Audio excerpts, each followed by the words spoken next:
Cobb TV. Watch your life make sense.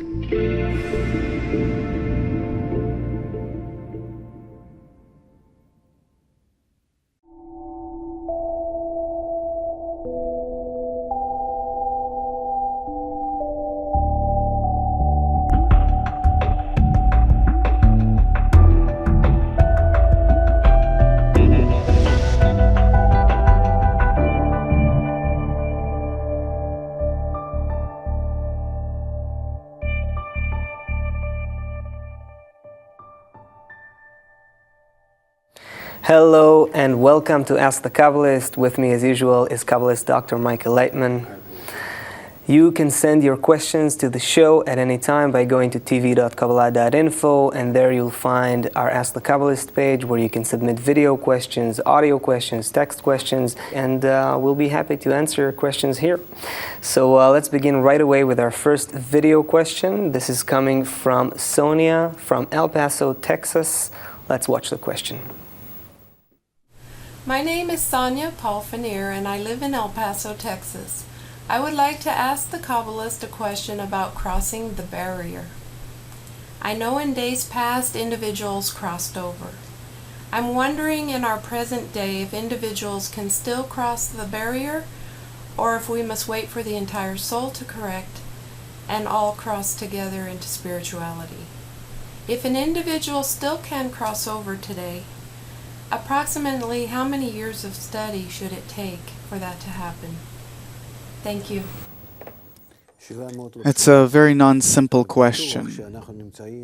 Clearly, we're in a time called the whole redemption. Whole redemption meaning that all the people in the world have to achieve godliness, to cross the barrier, to feel the spiritual world, to feel the part of reality which is hidden from us. It has to reveal here and now before everyone.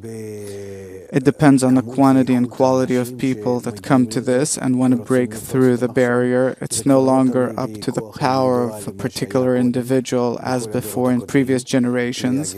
Whole redemption, it means that only big groups strong in intensity can break through the barrier and not particular individuals like in past days where there was the student next to his teacher, and thus about our times we can't exactly say what's going on.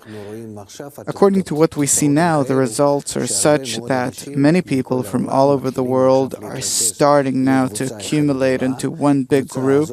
This group is accumulating power, and I hope that really in a year or maximum 2 years, from what I see, from what I observe, then most of the group or all of the group in its different forms, but nonetheless will cross the barrier, and this will be collectively and not like Kabbalists did in previous generations.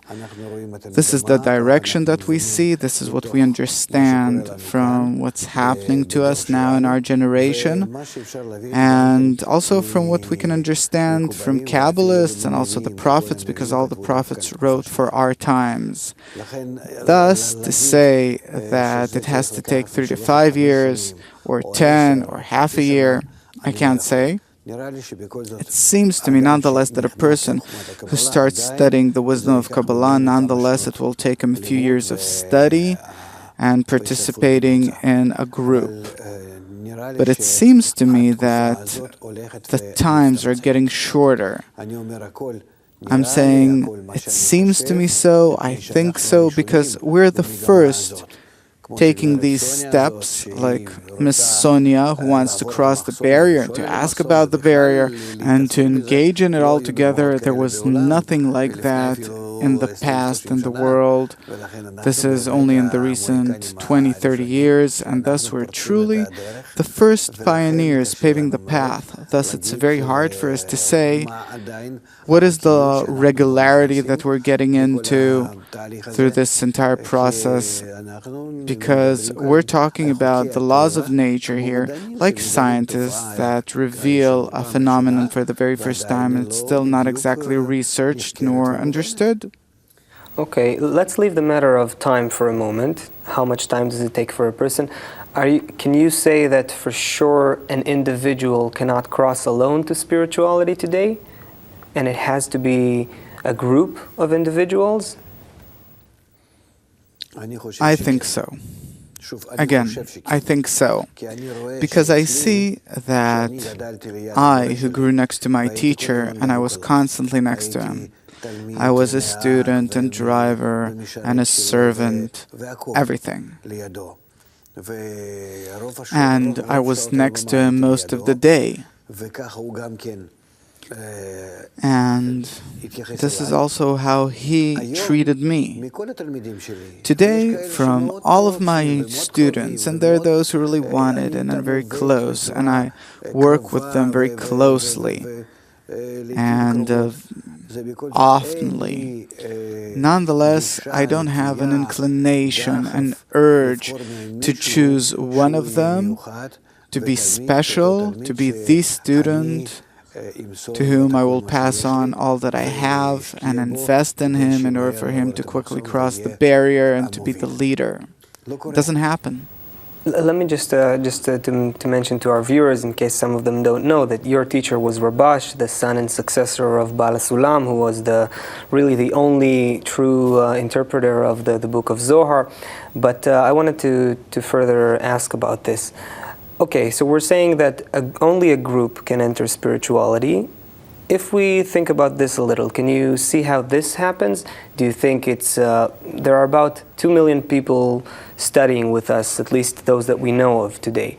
When you say a group, you mean 10 of them, 30, 40, 1 million? No, I mean all of them. All of them together?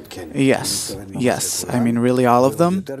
And moreover, the moment this group will break through into spirituality, will break the barrier, then all the rest of humanity will also approach it very sharply and will also feel that there's something here, and more people will also keep on approaching and going in. The problem, also as Baal Sulam and other Kabbalists tell us, also what I can tell from my own experience, the problem is the attainment of the very first degree. Okay. Later, it's already man's soul shall teach us, there are the clear, evident laws, there's a feeling. You already have to develop something that's already there. Whereas the attainment of the very first degree, it's to attain something that's not in you, that's so hard. Thus, I think that after our group will break through the barrier in one go and will cross it as a big group in quantity, it will be an example for the rest of humanity. Okay, but if you can explain why the difference? I mean, in the past it was individuals who could do it, and now only a group. Why? Would something changed in nature, in reality? Of course, it changed. Throughout the exile, we see that the Kabbalists, they attained the wisdom of Kabbalah in a chain from one to the next, one by one. A teacher passed it on to a student, and he passed it on. Whereas, like in the times of Abraham, that a group came out of Babylon, the same as we have now, that we're coming out of the exile, I really hope that this has to happen quickly and to everyone. Actually, like it happened in Abraham's times, but it's very hard for us to speak about those times, to understand how it happened. Thus, we today too are in this process, and to me it doesn't seem like a lengthy process as it seems to Miss Sonia, because we're merely the first opening this path, and there are many preparations that we have to make both for ourselves and also for those to follow. But whoever does this work, he enjoys it, he feels that he's doing something, that he's creating the new humanity. Okay, let's move on to another question. This one is an audio question. It's coming from Beth from Ohio, and let's hear it. Hello, this is Beth from Shaker Heights, Ohio. My question is, in your opinion, do men need more corrections than women, or vice versa? Thank you. Yes, I think that a man has to exert himself much more than a woman, because a woman, she yearns more for spirituality. She has a greater deficiency. She feels herself more incomplete, deficient. And she even needs to provide that deficiency to the man and push him forwards towards spirituality. I see it also in so many women. They have an aspiration, a desire to be in spirituality, to be a part of spirituality. They have a good desire. And men, they're very confused in life. They want money, honor, control, knowledge. A man finds satisfaction in a woman, in changing women. Women, nonetheless, never satisfied. Yes, although lately they're also businesswomen, and also, like men, they are engaged in all fields of life, but nonetheless, still, they have a yearning, an aspiration for something serious, constant, meaningful, more than men. And thus, I really hope that more and more women will come to the wisdom of Kabbalah and will really want to achieve it. And by this, will also push men towards this wisdom. Let's move on to another question. This one is another audio question. It's coming from Enrique from Miami. Let's hear it. My name is Enrique Flores from Miami, Florida. I was born in Ecuador, though. And my question will be basically regarding the point in the heart. I consider myself quite a young person. I'm only 23 years of age. But I was wondering if the point in the heart that I have now came to me quite early, or if it has anything to do with previous life experiences in which I already fulfilled all my desires, and I'm now in the process of just like I already acquired everything that is there to acquire, and the only thing that I need right now is the spirituality. So I'm a little bit confused, because if not, maybe the point in the heart came to me quite early, and well, that would be good indeed, but I just wanted to know that answer. Thank you very much. I think it's really a non-question. A person is not responsible. He doesn't know about himself, why and what happens to him. He gets a certain desire, an awakening from above. And with that desire, he has to understand that if comes to him a question about exalted matters beyond his life, to know the secret of life, the essence of life, then of course it's much more important than getting confused in life like everyone does. Thus, first of all, it's preferable to scrutinize, what am I living for? What is the meaning of life? What's worthwhile living for? And then live. Otherwise, life will be without a result, without a cause, without some plan, and time will simply go by. Although you're only 23 now, and your whole life is ahead of you, but nonetheless, it's a shame to waste it. I think that Enrique's question is coming from some sort of a fear that if he's going to develop spiritually, he's going to lose something, or he's going to not be able to enjoy his life. Is it true that someone who develops spiritually... Undoubtedly, if he chooses spiritual development, then he won't develop in other fields of life. You can't do everything. I can't both be a painter and a musician and be a chess and a baseball player and everything, and it's all me, and also to be a scientist and a professor and also a Hollywood actor. I can't. We have to choose something in life. Each one chooses according to his maximum desire, to the extent to which he can realize himself. And that's how he should decide. There's no coercion in spirituality. No one dictates to him what to do. Only what I recommend such a fellow as him is to get rid as much as possible from public opinion, from prejudice, from everything. Sit on your own and think. What's worthwhile doing in life? Don't listen to anyone, including me. No one. And maybe then, when you will discover why, what for, what is it worthwhile investing yourself in, you will be closer to the right answer. I see what you're saying, but this is it's a problem, because even if we don't think about it, the human society is always pressuring us.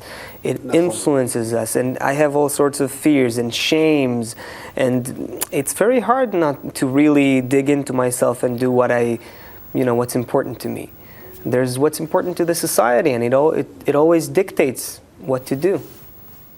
Therefore, if so, then you have to try and sort all the desires and choose the highest, best desire.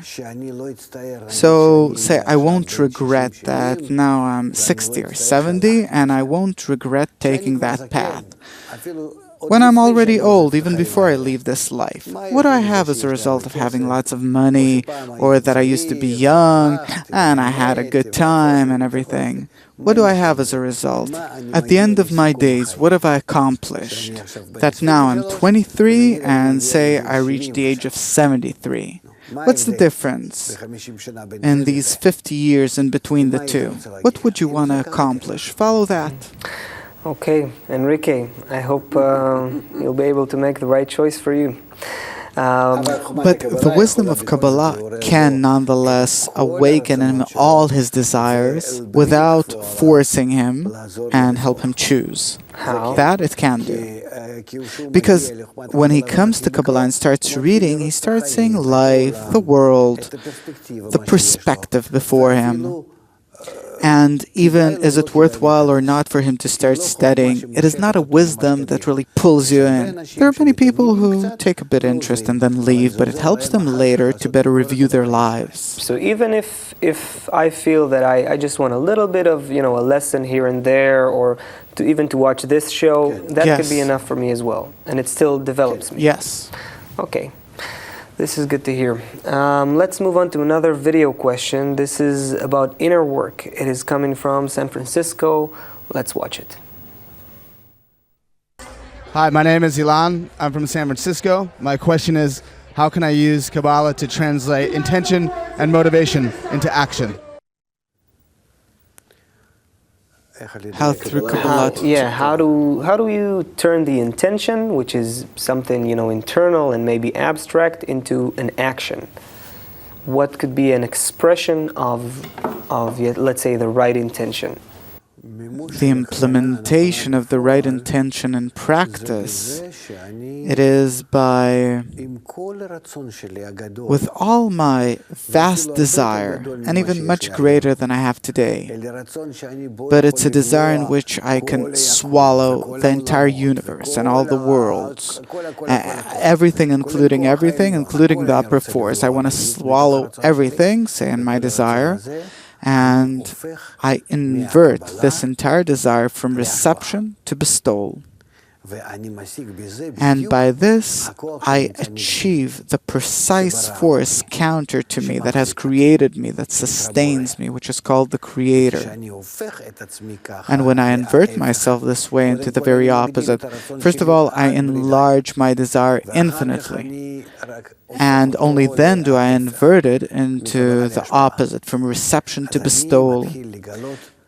So I start to discover what's beyond this world, beyond this life. What is my root? And also, what am I required to do? And thus I can advance to a state where altogether I don't feel any difference between life and death. I feel two forms in life, both this world and also the spiritual world, simultaneously. And then nothing stands in my way of being eternal and whole. It still sounds like you're talking about an action that is happening inside a person. I think maybe the question was about, how do I do something with my hands and legs? If I have good intentions, don't I have something to do with them in practice? Or this isn't... No. What is there to do in practice? We have nothing to do in practice. We're the ego, the will to receive, and we have to invert it to the desire to bestow, and it's all our inner work.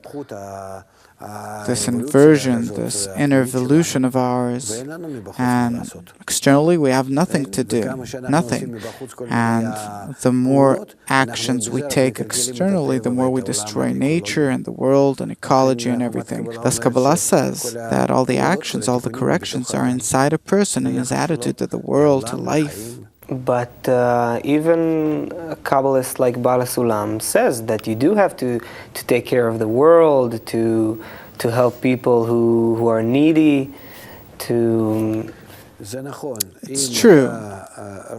If you see that there is still evil in the world, you first of all have to take care of the world, but how?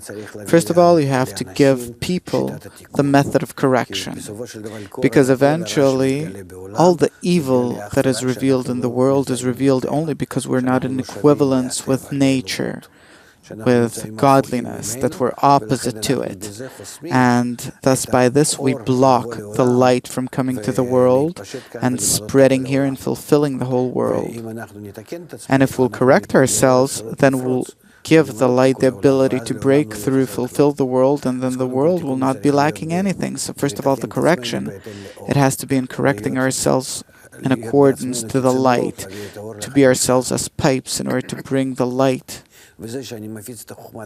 and that I disseminate the wisdom of Kabbalah to the whole world. By this, I actually give all of humanity the ability to achieve wholeness and eternity. And alongside with that, in the meantime, while all people are suffering, of course, if with my small powers I can bestow good to someone, then of course it's also I'm obliged to do so. Okay, so first is basically giving people the opportunity to become corrected, and that's the problem with any... Only this way. First of all, there has to be the spiritual correction and then the corporeal correction. Because if we'll do the opposite, the way we're trying to do it today all over the world, look how much we're throwing away, handing out, and bestowing onto other people. Nothing good happens as a result. Yeah, there's actually very interesting researches about it today showing that even a lot of the aid that was given to places like Africa and other places didn't really produce any good results, and people are wondering why. It didn't. Mm-hmm. Yes. Okay, we have to conclude and wrap up at this point. I want to thank you very much, Dr. Laitman. I want to thank you for sending all the questions, and you're invited again to send us more questions. You can submit video questions and audio text questions or text questions, and you do it by going to tv.Kabbalah.info, and you can do it whenever you feel like. All the best.